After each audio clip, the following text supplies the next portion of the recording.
Bonjour tout le monde. Première vidéo face Ensemble. cam. On est ensemble en plus, c'est une première. Ouais. Et aujourd'hui, on va vous parler de nos unpopular opinions, hot take un petit peu sur la NFL dans sa globalité.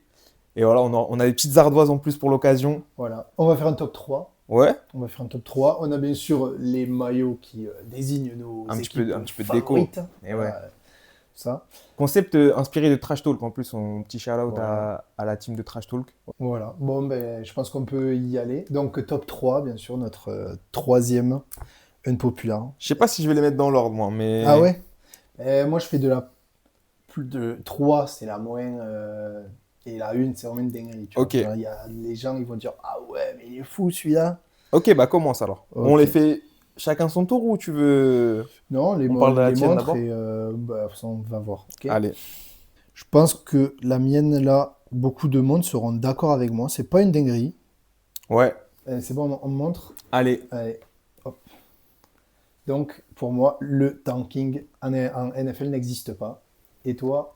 Moi, j'ai mis... je suis pour les saisons à 18 matchs avec 2 bye week. Je pense que déjà avoir un nombre plus volumineux de matchs, certes, c'est plus demandant pour les joueurs. Mais je pense que ça pourrait faire des saisons avec plus de rencontres et donc, je sais pas, un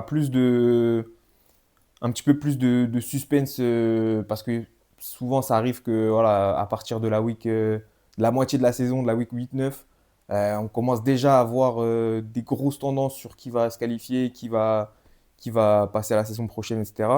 Et ça permettrait d'avoir 2 bye week. Et je pense que euh, rajouter un match et rajouter une bye week, au final, c'est quelque chose de plus. Gagnant-gagnant? Ouais, c'est même ouais, c'est gagnant pour les fans parce qu'on a un match en plus. Mhm.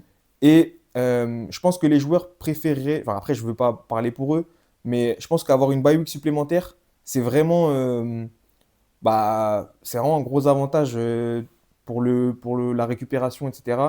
Et qu'au final, avoir une saison séparée plutôt en 3 morceaux, avec voilà, des bye week qui commenceraient dès la week 4 et qui iraient jusqu'en week 15, disons, Ah oui, oui, ok. plutôt que d'avoir forcément. Enfin, tu vois, une équipe qui là a une bye week en week 14 ou Ouais. carrément en week 5, tu as l'impression qu'elle n'est pas bien placée et que c'est pas Il- forcément avantageux. Et ouais, il n'y a pas les mêmes avantages avec ceux qui ont la bye week beaucoup plus tard, etc. Exactement. Et ça ferait, moi, pour cette hot take-là, unpopular, je suis plutôt d'accord. Après, du coup, ça veut dire que la saison va être plus longue, donc bénéf pour les fans, mais il faudra aussi s'organiser, parce que du coup, 18 matchs plus 2 bye week, ça nous fait 20 weeks.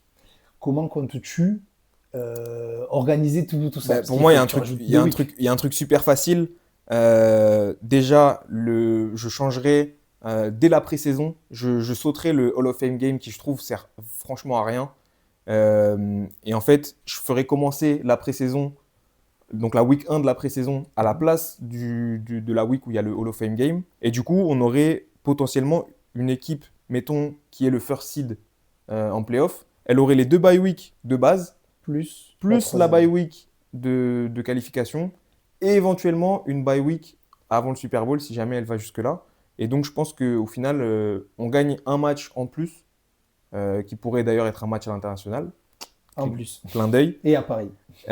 Et en plus, je trouve voilà, les bye week, c'est quand même vraiment bon Ouais. pour la récupération. Et du coup, c'est ma take. Je pense pas que ce soit unpopular, mais en tout cas, On n'entend pas parler quand même on des n'en gens entend qui pas parler. aimeraient faire ça. Et moi, je pense que ce serait vraiment, vraiment chouette.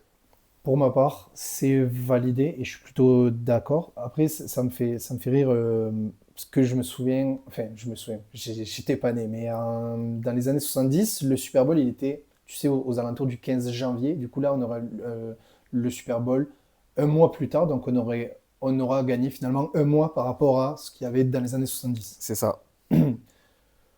C'est On validé. revient sur ta take. Du coup, alors, il va falloir que j'argumente bien. Le tanking n'existe pas, je le dis haut et fort. Le nombre de gens qui pensent que leurs équipes tankent bien, tout ça, non, moi je pense pas. Je pense que le tanking, en fait, tu ne peux pas. Parce que tu as 53 joueurs, donc tu as des rosters avec beaucoup de monde, quoi. faire que 53 personnes, Plus les coachs. plus les coachs, n'ont pas envie de gagner un match dans un sport professionnel, et en plus on sait que tout ce qu'il y a autour de ce sport-là, Et les carrières sont très courtes. Donc ça veut dire que si tu en demandes à plus, un joueur de sacrifier un an de sa carrière, là où sa carrière elle dure, allez, pour les plus chanceux, on va dire 10 ans.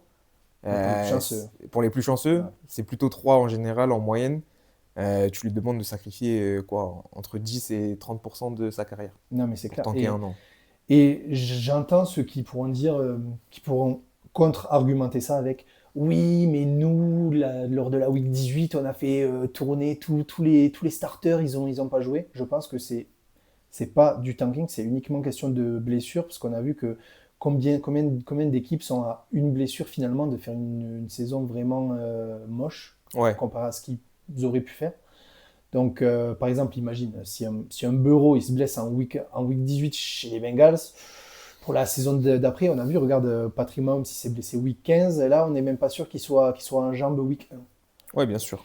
Donc, moi, en plus, je pense que c'est le moyen aussi de repérer pour les franchises qui sont un peu, du coup, qui tankent. C'est Qui donc sont pas qualifiés en playoff à. voilà. Ça Ouais. permet aussi de voir des joueurs qui n'ont pas l'habitude d'être sur le terrain et de Genre voir, Quinn Ewers chez les Dolphins cette saison. voilà, même moi, je vais dire, en tant que fan des Broncos, ça fait 10 ans qu'on n'était pas très bon, quoi. On a fait jouer lors d'une week 18 notre nickel cornerback Jaquan McMillan, qui avait jamais joué, il avait jamais fait un match. Il a joué la week 18 et on a pu voir que c'était un mec sur qui on pouvait compter dans les années suivantes. Et là, force est de constater que c'est quand même un role player pour Ah les bah plus que Broncos, role player même. vraiment bon. Donc je pense que c'est un peu gagnant-gagnant entre les jeunes joueurs qui ont faim et que du coup tu peux miser sur eux dans les années futures et de ne pas blesser tes starters. Voilà. Donc Ok. voilà. Je sais pas si c'est si une populaire que ça, mais en tout cas, je pense que le tanking existe seulement pour les fans et à la limite les owners de franchise, euh, mais que les joueurs et les coaching staff ne s'y appliquent pas forcément. En tout cas, dans tous les cas, c'est interdit. Donc, Oui, déjà de 1 et de 2, je pense que il y a les gens, ils l'utilisent un peu trop en mode on est nul, c'est parce qu'on a tanké. Tu vois. ouais. C'est un peu une justification, une mauvaise justification, j'ai envie de te dire. On passe au numéro 2. Allez, Allez. Le numéro 2, là, on rentre dans le dur un peu. Alors, comment je vais marquer ça, moi? J'écris un roman épistolaire.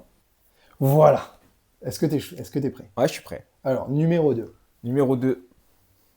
Changer les seedings pour les playoffs. D'accord, Ouais. ok. Et toi, t'as mis quoi? J'ai mis que Les... la Ah, la QV de quarterback de 2024 sera sera plus forte que la que... QV de QB 2018. Voilà. Si tu veux que je démarre, Allez, on comme démarre, a on fait, allez. démarre par là-dessus. Alors, je rappelle pour les moins aguerris d'entre nous, ça peut, pour ceux qui suivent par exemple depuis pas très longtemps tout ça. Alors, la QV de QB 2018 est Baker Mayfield Numéro 1. numéro 1. Numéro 2, c'est Sam Darnold. Ouais, tu choisis troisième overall. Oui, ensuite, il me semble que c'est Josh Allen, Ouais, troisième. Ensuite, Josh Rosen Ouais, et Lamar Jackson. On c'est parle ça. de ceux qui sont premier tour. Et la QV de 2024, c'est bien sûr Caleb Williams, Ouais. Jaden Jaden Daniels, Drake Drake May, May, Michael Penix, JJ JJ McCarthy McCarthy, et Bonix. Bonix, qui est ici, bien sûr.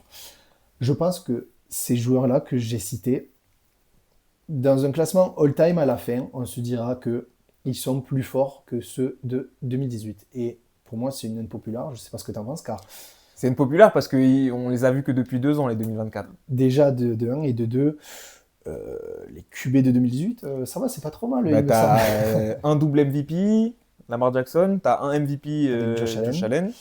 Baker Euh, et Sam Darnold, on a vu qu'ils avaient bien, bien redressé leur carrière.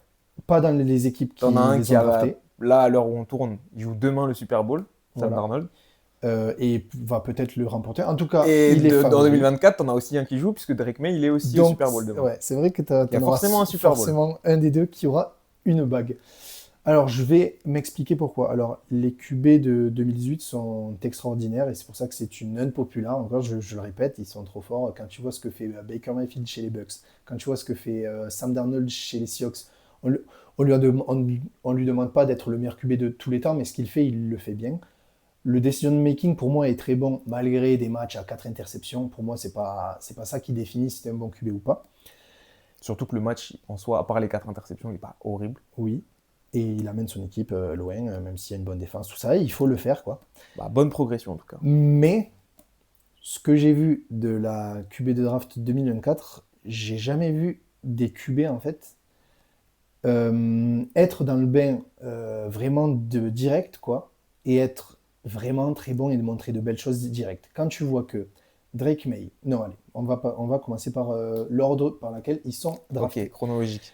Caleb Williams, chez les Bears, il fait une première saison où ils sont en 4-3 l'année dernière, puis après ils perdent tous leurs matchs, ils perdent tous leurs matchs, et ils gagnent la week 18 contre les Packers, donc ils sont en 5, 12. 5-12. Mhm. Ils sont en 5-12, donc voilà, c'est pas top. Tu lui changes le coach, parce qu'on a vu que Matt Eberflus, c'était pas trop ça, tu lui Ouais. changes le coach, Un petit ben, génie offensif avec Ben Johnson. eh ben, ça Une finit nouvelle O-line pourri. aussi. Une nouvelle O-line aussi, que Première division. tu fais ramener Une des victoire en playoff. Joe Thuney, une victoire en playoff, et ils sont allés en overtime contre les Rams, donc ça veut dire que ben, Mhm. il y a de belles promesses. Euh, donc, donc Caleb check, voilà. Ouais, pour l'instant. Voilà. Ensuite, Jaden Daniels, Offensive Rookie of the Year en Offensive 2024. Rookie of the Year de 2024, et c'était pas le plus facile à gagner parce que tu avais du Brock Bowers, tu avais du Malik Neighbors, du Brian Thomas, même Bonix, il aurait pu être dans la discussion pour l'être. Mhm. Et enfin, moi, je sais pas ce que tu en penses, j'avais jamais vu un QB rookie jouer comme si c'était un vétéran. Bah, il y a l'offense de Cliff Kingsbury qui a bien aidé à. Tu vois, elle est assez friendly pour les jeunes quarterbacks. Mhm. Mais je suis d'accord avec toi que même. Enfin, bon, c'est pas la stat la plus révélatrice, mais je trouve il y a des matchs où il est pas loin des 100% de passes complétées, quoi. Il y avait très très peu de déchets. Et à la course, Et à la course, voilà, c'est une double on n'en parle menace pas. de malade. Et vraiment, il y a très peu de QB que je me suis dit, putain, mais le mec, c'est sa première année, j'ai l'impression qu'il fait des choix d'un QB qui a 10 ans derrière lui, quoi. Donc, Jaden Daniels, voilà. Bon, il a été blessé, il a été ralenti, bien sûr, cette année, malheureusement pour lui et pour nous, Ouais. hein, parce que c'est un super QB à avoir joué. D'ailleurs, je sais pas si je pense que tu savais l'anecdote, mais il s'entraînait avec une espèce de truc en VR, Mhm. en réalité virtuelle, où ça le met vraiment dans des situations de match et tout ça. Et je pense que ça va beaucoup, beaucoup se démocratiser parce qu'en fait, ça lui a permis d'avoir des répétitions, vraiment simulation match, comme si c'était un simulateur de vol, mais pour les quarterbacks. Ouais. Et je pense que bah, ça, mine de rien, pour les mécaniques, les réflexes, les timings, etc., je pense que ça peut être un outil qui pourrait se démocratiser dans les années à venir. Et on a vu que Oui. ça avait bien marché avec Jaden Daniel. Et ça marche aussi avec les D-Line, ils jouent à Euro Truck Simulator. Non. Ensuite, on passe à Drake May. Drake May, est-ce que j'ai vraiment besoin on a Pas vu que, besoin, hein.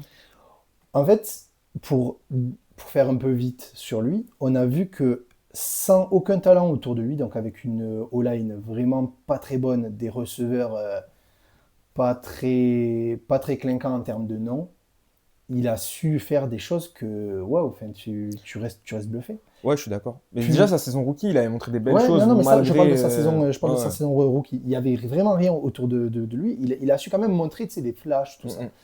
Le TD qu'il met contre les Titans, voilà. Et là, tu vois qu'avec un bon coach, tu entoures, tu lui mets une bonne défense, une bonne ligne. Un Stephon Diggs vétéran qui est super fort.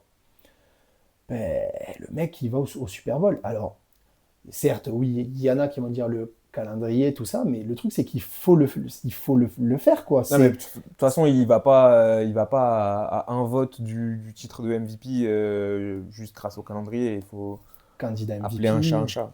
Voilà. Il peut. Ben, ça veut dire que là, il va peut-être faire une saison avec Final MVP, plus à un vote d'être MVP dès sa seconde saison. Et encore, c'est sa première saison pleine. Parce qu'il a Peut-être démarré week MVP du 4. Super Bowl. Je lui souhaite pas parce que bon, moi je suis pour Seattle, mais Voilà, mais donc c'est peut-être. fort. On passe à Bonix directement ou... Non, bon, pour en parler, Penix et JJ McCarthy, pour eux, on a encore envie d'avoir un peu plus. Ouais, bien sûr. Après, Euh, JJ McCarthy, il a montré quelques flashs, quelques matchs vraiment difficiles, même très difficiles. Mais mais des flashs. ça s'est bien rattrapé. Enfin, il y a eu des flashs avant et après. Et puis Michael Penix, malheureusement, il a joué 3 matchs la saison dernière. Et là, cette année, il s'est blessé. Il faut que je change le coaching staff aussi, je pense que Bah, et là, pour le il y a un coup, nouveau coaching c'est... staff. On va Voilà, voir ce que ça va donner. voilà. Donc on va voir ce que ça va donner avec, Chez les Falcons, oui, Kevin Stefanski. Kevin Stefanski, qui est un coach, a priori, offensif. Ouais, ça c'est sûr. Bonix, alors. Et les noms, Alors, ton oui, segment mais en fait, il faut que que t'argumentes, j'argumente ouais. bien, parce que sinon... Bonix, alors, j'aimerais dire des dingueries, tout ça, mais bon, on va être calme. Bonix, c'est le QB, le seul QB de la QV qui est allé 2 fois en playoff lors de ses 2 premières années. Denver n'était pas allé en playoff pendant 9 ans. Il Mhm. arrive back-to-back en playoff. T'es à ça d'aller au Super Bowl. Malheureusement, il se blesse et il y avait des bons Patriots en face quand même. C'est le QB, je ne sais pas si tu le savais, c'est le QB, en comptant la post-saison, le plus victorieux sur ses 2 premières saisons de tous les temps. Il vient de dépasser Monsieur Russell Wilson, qui est Très ici, juste. avec 25 victoires. Ben, on peut dire ce qu'on veut. Peut-être que il est dans un schéma, on lui demande peut-être pas des trucs super difficiles, tout ça. Il a une défense très Élite. forte. Mhm. Mais il faut le faire, quoi. Denver, c'est pas depuis hier qu'ils ont une défense très bonne et ils n'y arrivaient pas. Et là, bizarrement, avec Knicks et avec. Tu lui files Payton, ben, bizarrement, c'est très bien, tu vois.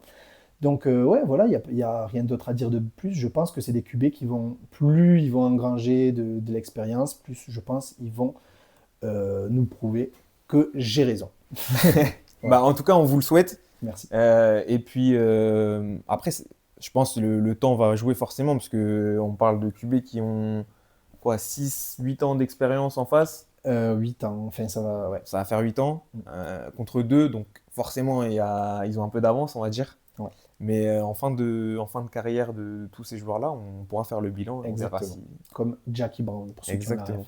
Et moi, j'ai mis changer les seedings pour les équipes qualifiées en playoff. Alors, je conserverai le fait que les équipes championnes de division soient automatiquement qualifiées en playoff. En revanche, je ferai en sorte que, je ne sais pas si c'est unpopular, si des gens vont être d'accord avec moi, mais que les équipes qui aient le meilleur bilan soient les premières et qu'on n'ait pas, par exemple, si cette année, je prends l'exemple de cette année, on a eu les Panthers qui étaient en 8-9, Oui, 8-9 qualifiés avec automatiquement un seed 4 et du coup qui accueille un match de playoff à domicile. Et moi, je ferai en sorte que bah là, cette année, du coup, ils auraient eu le seed 7 et ça aurait été du coup, je pense, les 49ers qui auraient eu le seed. Non, ça aurait été les Rams sûrement qui auraient eu le seed 4. Enfin bref, en tout cas, je ferai en sorte que les meilleurs bilans accueillent les 4 matchs, ou les 3 matchs plutôt de wildcard. Le first seed est toujours en bye week. Et les équipes qui gagnent leur division soient qualifiées. Je trouve que ce serait un peu plus juste dans la mesure où bah, on voit que accueillir un match de playoff, c'est quand même un gros avantage. c'est un luxe. C'est un gros luxe de ne pas se déplacer au premier tour des playoffs. Et je trouve que quand tu es dans une division très très relevée, comme par exemple les Vikings l'année dernière qui finissent à 14-3 et qui se retrouvent 6-5 à aller se déplacer en playoff chez les Chez les Rams, Rams. au lieu d'accueillir un match de playoff alors que bah, juste ils sont dans une division avec les Lions qui terminent à 15-2 devant eux, je trouve ça un peu sévère. Au lieu d'accueillir les Packers, du coup. C'est ça qui se Ils serait ont eu. passé, ouais. Mm. Tu passes des Rams à l'extérieur aux Packers chez toi. Bon, après, il y a sûrement des Il y a moyen scénarios que où tu tu... préférerais aller te Ouais, ouais. déplacer chez une autre équipe. Mais dans tous les cas, je trouve que ce serait plus fair, plus équitable euh, pour les équipes qui ont le meilleur bilan Mhm. d'accueillir un match de playoff. Un point, c'est tout. Et puis, ensuite, on garde les mêmes règles. C'est l'équipe qui a le meilleur seeding qui accueille pour les matchs suivants. Ok. Mais ouais. Je garderai par contre la qualification des premières Des divisions divisions. automatiques. Ok, ok. Ben, un peu plus unpopular que celle d'avant, on va pas se mentir, parce qu'il y a des gens. En général, sur ça, ils sont très conservateurs, on ne touche pas à leur ligue, tout ça. Bah, au moins, ça garderait un aspect, on va dire, Équitable, hein. bah, je trouve que ce serait plus équitable et surtout, il y aurait quand même un intérêt à gagner sa division, c'est que tu as la qualification automatique. Donc ça bougerait pas. Mais en revanche, je trouve que, ouais, en fait, je trouve ça un peu injuste qu'une équipe qui gagne, allez, là, cette année, tu avais une équipe, les 49ers, ils ont gagné 6 matchs de plus que les Bucks, Panthers. que les Panthers, et que les Bucks aussi d'ailleurs. Et pourtant, c'est eux qui vont se déplacer en playoff à Philadelphie. Je trouve ça un peu, ouais, un peu injuste. Ouais, ok. Moi, je suis pas d'accord avec toi, mais ça s'entend quand même. Ah, c'est une populaire après. Voilà. Je vais pas Exactement. mettre d'accord tout le monde. Mais attends de voir mon top 1. Je le connais Du pas. coup, on passe au top 1. Celle-là, va pas falloir que je tremble quand on va me demander mon adresse. Non, non, je rigole, c'est pas vrai. Celle-là, je pense Celui-là, qu'il y a beaucoup hop, de gens qui seront pas d'accord avec moi. ah ouais. Vas-y. 1, 2, 3. Moi, j'ai mis les positions premium à la draft sont surcotées. Alors, J'ai des arguments. alors, il y a beaucoup de monde qui va dire, mais ils sont complètement fous, c'est des footix. Et toi, t'as mis quoi? J'ai pas Moi, vu. j'ai mis la prochaine dynastie sera les Texans. Waouh. Alors, je vais te laisser Dynastie carrément. Le mot est fort. dynastie. Le mot est fort. Je te laisse commencer parce que ça m'intrigue un peu quand même. Alors, Je vais pas te mentir. pourquoi j'ai dit que les positions premium à la draft sont surcotées? Alors, je fais un petit rappel des faits pour que les gens comprennent. Mais en gros, les positions premium, c'est les positions qui, en termes de contrat en free agency, Mhm. sont des postes assez chers puisque très recherchés et assez rares. Je pense notamment au poste de quarterback, évidemment, au poste de left tackle ou de offensive tackle en général, edge rusher, évidemment, et dans une un peu moindre mesure, defensive tackle, euh, receveur et DB, plutôt cornerback.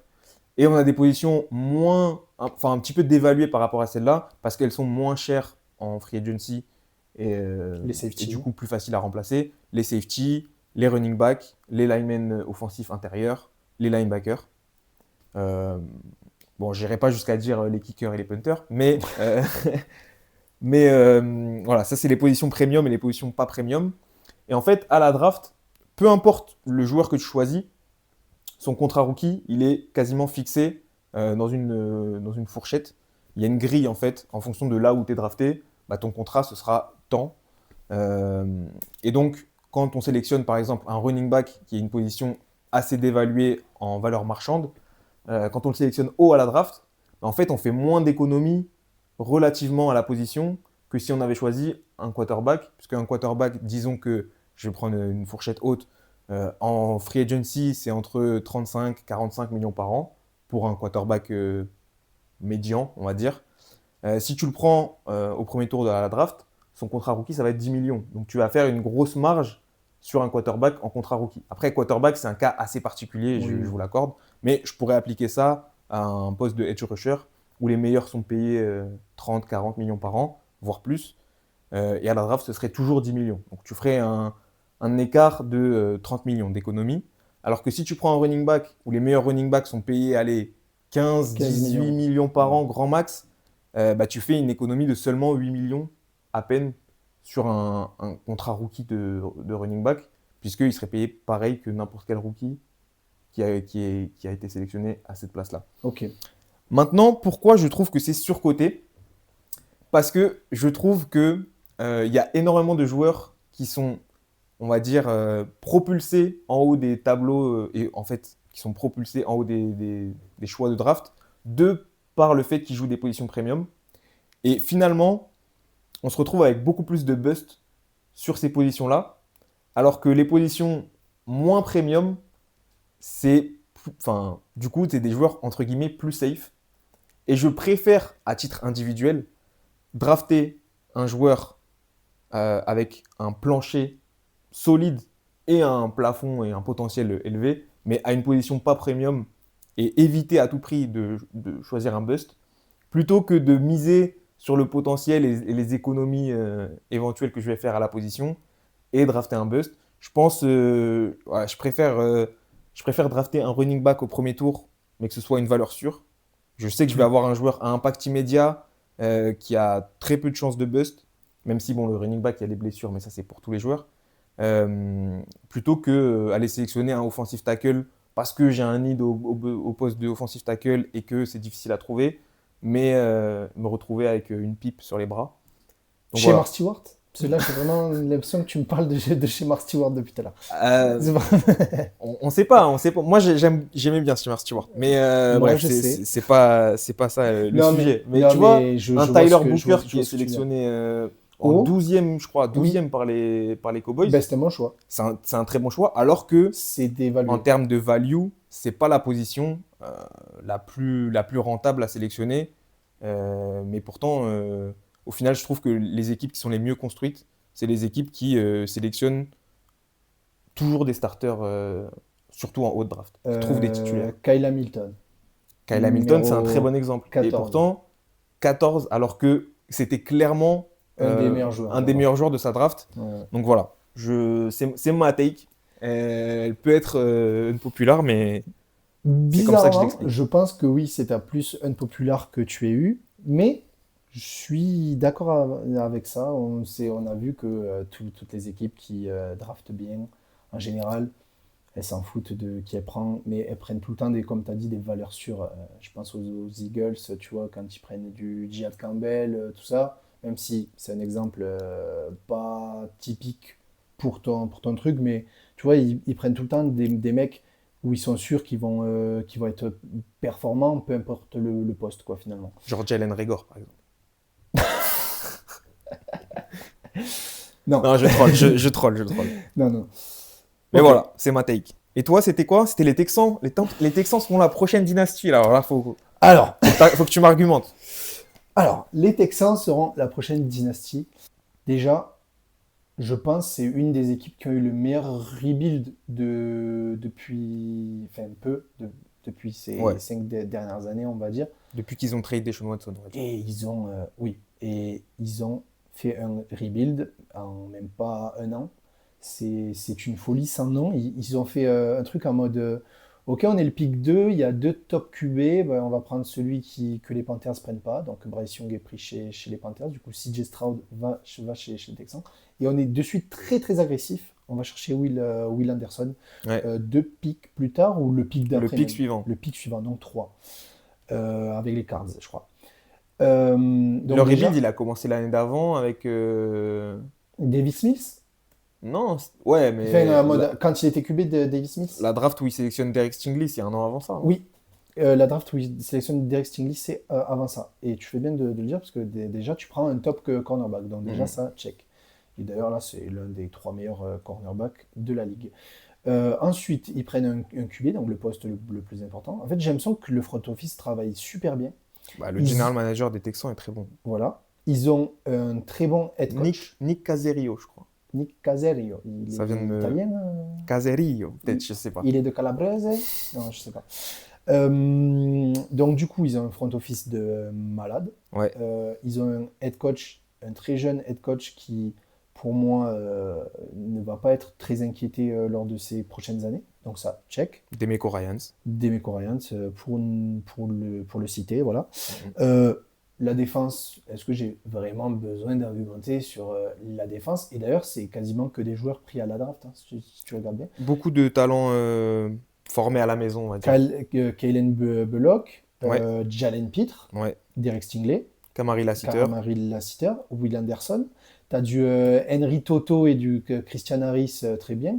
Et ils sont allés chercher des vétérans, des joueurs expérimentés. Mhm. C'est pas des vétérans. Avec Aziz Al-Shahir en linebacker, donc sur la ligne intermédiaire en gros. Et Daniel Hunter sur le pass rush. Ouais, Et j'ai l'impression que ça fonctionne bien. Donc déjà, la défense, tu as quasiment tout le monde de jeunes. Pour moi, ça peut le faire très bien. ok, il drafte bien, donc ça peut continuer. Derek Stingley déjà sous Ouais. contrat, tout ça. Ensuite, en fait, ça fait 3 années qu'ils vont en playoff. 3 années qu'ils gagnent en playoff. Ouais, Là, en on voit wildcard. voilà, on voit qu'avec les Bills, les Chiefs et les Ravens, le contexte est vraiment pas dans leur sens. Ok. Ça change de coach, tout ça. Donc, ça veut dire qu'il n'y a pas le trône, il n'est pas pris. Les Patriots et les Broncos, ça demande que confirmation. Donc Tu veux voilà. dire que l'AFC est plus ouverte que les années précédentes? Voilà. Ok. Et pour terminer, j'ai l'impression qu'en fait, je sais que Stroud, surtout avec le match qu'il a fait contre les Pats, il y en a beaucoup qui vont être plutôt dubitatifs sur lui. Mhm. Mais Stroud, on a vu que s'il a une ligne qui fonctionne bien, avec la Remington Seal, on l'a vu, ben, il est capable de grandes choses. Je pense qu'il a un talent et c'est que sa troisième saison, et il n'est pas à Ouais. l'abri de. Et Et en puis, plus, en plus, il a changé de coordinateur offensif plusieurs plusieurs fois. fois. Et je pense que il va pas prendre un gros contrat. Alors, je pense qu'il va pas prendre un contrat cette année déjà, mais qu'à partir du moment où il va le prendre, si on l'espère, il reste chez les Texans, à mon avis, ce sera pas un petit contrat non plus, hein. Ça sera pas un petit contrat, mais pour moi, genre, tu vois, Je pense qu'on est à le temps qu'il s'il le signe pas l'année prochaine, enfin s'il le signe pas cette année, il le signera l'année prochaine, vraisemblablement. Je pense que on sera sur une base de d'ici là 50 millions par an minimum. oui, je suis d'accord sur ce prix-là.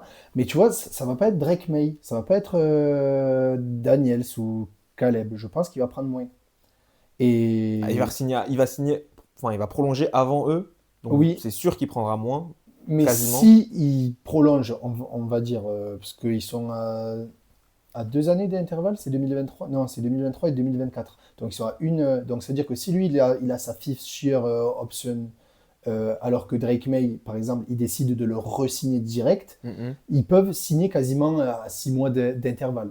Et on n'est pas à l'abri. Donc je pense que Drake May, par exemple, il va prendre beaucoup plus cher que Stroud. Grâce à ben, candidat MVP, tu vas au Super Bowl.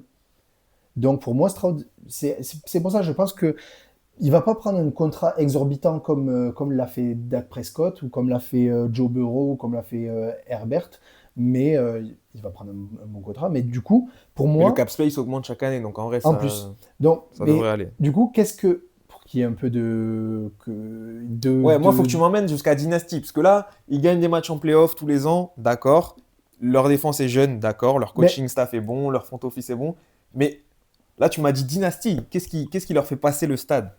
Dynasty, pour moi, c'est tu vas au moins jusqu'au Super Bowl mhm. plusieurs années d'affilée, quoi. mais Enfin, pas forcément d'affilée, mais mais si plusieurs cette années. équipe-là, tu leur donnes juste un running back très fort et une ligne, pour moi, il n'y a personne qui peut les arrêter et pendant longtemps. C'est pour ça. Toi, pourquoi tu es en désaccord avec ça? C'est que juste un running back très fort et une ligne, c'est pas tu claques des doigts et tu peux les avoir, quoi. Mais comme tu l'as dit, ils draftent bien. Euh, Ils sont pas si loin que ça d'avoir un roster très complet. CJ Stroud, il peut progresser encore. Je pense qu'il a même son corps de receveur, il est assez jeune, ils l'ont bien renouvelé cette année, etc.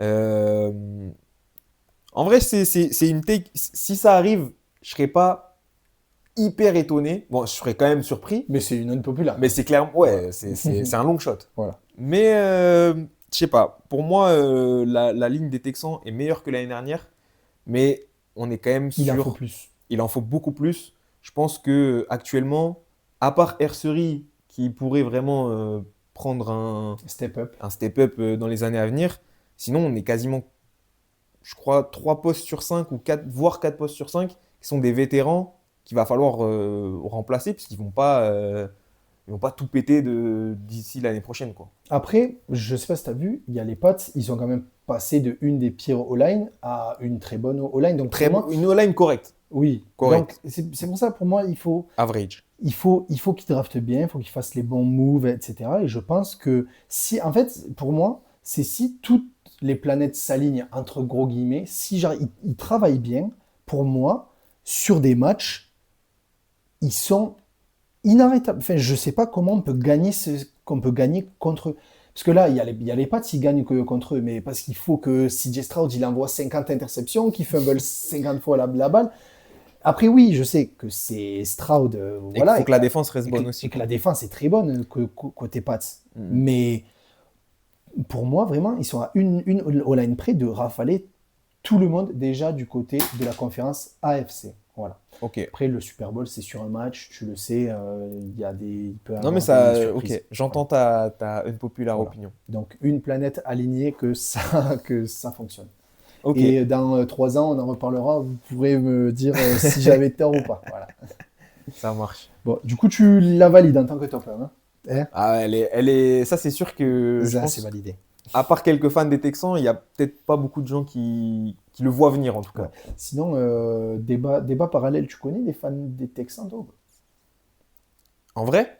Dans la Hmm. vraie vie? Hmm. Non, je crois pas. J'en Moi non connais plus. sur les réseaux vite fait, Ah ouais? quelques-uns, mais des francophones, même pas. Moi, je crois qu'il y en a un qui s'appelle le Houstonien. D'ailleurs, Ah, shout out à lui, même ouais, s'il me connaît pas, mais moi, je le c'est connais pas. J'ai vrai, juste vu un de t'as ses tweets un raison, jour. ça me parle. Mais c'est tout, je crois. Ouais. Voilà, ben, shout out à toi. On espère que. Enfin, pas. Non, j'espère pas, parce qu'on est dans la même conférence. Mais On te le souhaite, en tout cas on te voilà, le souhaite. on te le souhaite.